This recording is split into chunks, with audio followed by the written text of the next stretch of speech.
Soenjo, wat zeggen ze wel op de situatie dat hij nou aan het stieren is? Nee, lees mijn brief en dan heb je meer toelichting Wat krijgen. is voor jou op dit tijd voldoende? Dat is op dit moment genoeg. Want nog één vraag, je had het toch mooi, hè, Vreet, wie je dat Sven, of Tongens, dat Sven Kamer maar die kritiek kwam. Je hoort die bestuursvergadering, heeft dat nou wat verhoren in jouw situatie? Lees mijn brief, die heb ik hem toelichten en dat is genoeg. Voor dit Jij moment. bloei je ook bij En daar die blijf ik positie? Ik bleef bij de brief die schreeuwen, uiteraard. Je bent nou KNSB-voorzitter al.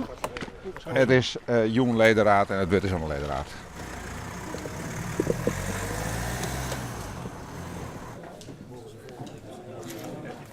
Zoals jullie weten natuurlijk hebben we vanavond een ledenraadsvergadering gehad. Het eerste onderwerp wat aan de orde was gekomen is natuurlijk de brief van Doekle Terpstra met zijn ontslag.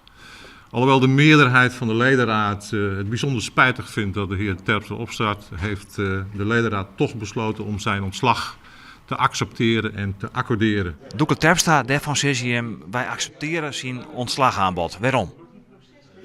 Ja, hij komt er net meer doorheen. En hij is diep teleurgesteld. Dus ja, wat mij er dan nog aan doen. En het is geen haalbare kaart meer. Dus hij zet hem er ook net meer vriend. Dus wij zeiden ja, we moeten dat accepteren. We vinden het jammer, uiteraard. Want dan missen we dus wel een voorzitter. Maar het is besloten en we accepteren het nou. Het is dus eigenlijk een verhaal dat je als leider hier nog wel Terpstra graag hebben, in meerderheid. Maar dat Terpstra zelf zijn het van ik look dit niet meer, ik wil dit meer.